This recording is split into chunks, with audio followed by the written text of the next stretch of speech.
తిరుపతి సమీపంలోని అవిలాలలో సీనియర్ సిటిజన్ల విలువైన భూములు అన్యక్రాంతం అవుతున్నాయంటూ సిపిఐ జాతీయ నేత కె నారాయణ ఆరోపించారు.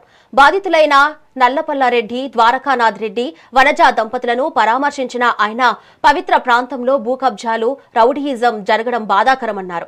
చట్టబద్దంగా కొనుగోలు చేసిన 3 ఎకరాల 17 సెంట్లు భూమి రాజకీయ అధికార అండాతోనే మరో వ్యక్తి పేరుతో రిజిస్ట్రేషన్ అయ్యిందని విమర్శించారు. రెవెన్యూ మంత్రి సహకారం లేకుండా ఇలాంటి వ్యవహారాలు జరగవని పేర్కొన్నారు.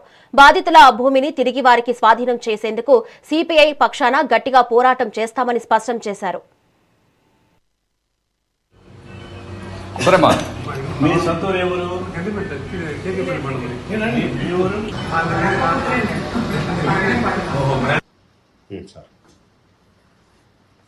ఈ మధ్య తెలుగు చుట్టుపక్కల అవిరాల గ్రామం చుట్టుపక్కల విలువైన భూములకు సంబంధించిన అన్యాక్రాంతం, దౌర్జన్యాలు, స్థానిక టీడీపీ నాయకుల ప్రవేశం, ఎమ్మెల్యే ప్రవేశం, దీనిపైన పెద్ద చర్చ జరుగుతూ ఉంది. ఇక్కడ ద్వారకానాథ్ రెడ్డి గారు వారి కుటుంబం చాలా సీనియర్స్, పార్టీలో పనిచేశారు. అలాంటి వ్యక్తి 3 ఎకరాల భూమి కొనుక్కుంటే దాన్ని మాదని ప్రజలు కబ్జా చేశారు. దీనికి మెయిన్ పాజిటివ్ అంటే దోలేపల్లి విష్ణు శివనాగ ప్రసాద్, ఇతను డైరెక్ట్గా అనగాని సత్యప్రసాద్ రెవెన్యూ మినిస్టర్కి బినామీ. ఈ అనగాని రెవెన్యూ మినిస్టర్ ఇంటర్ఫియరెన్స్ లేకుండా ఇక్కడ జరగదు. ఇప్పుడు ఎమ్మెల్యే వీళ్ళంతా స్టేప్ గోడ్సే. అసలు విషయం అతనిది. అందుకని చెప్పదలుచుకుంది టీడీపీ గవర్నమెంట్కి.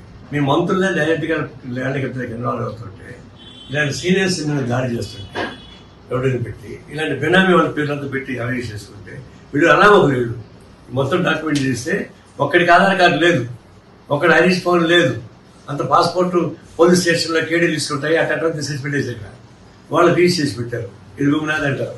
ఇది ఎంత అధికారం ఉన్నా కూడా రెవెన్యూ డిపార్ట్మెంట్, పోలీస్ డిపార్ట్మెంట్ లోగ తీసుకొని ఇవన్నీ చేస్తుంటే చట్టం ఊరుకోదు. ఇది అల్టిమేట్గా టీడీపీ అగ్రనాయకుడికి ఇది వర్తిస్తుంది. ఎందుకంటే క్యాబినెట్ మంత్రిగా ఉన్నటువంటి అన్వాలండి కాబట్టి సీరియస్గానే తీసుకుంటుంది. మొత్తం లేకపోతే ఈ భూమిని ఎద్దరికి వాళ్ళకి స్వాధీనం చేయిస్తాం, దాన్ని వదిలిపెట్టింది లేదు. కానీ వచ్చే బ్లేమ్ అంతా టీడీపీ నాయకత్వానికి వస్తుంది. అది వాళ్ళు తెలుసుకోవాలి.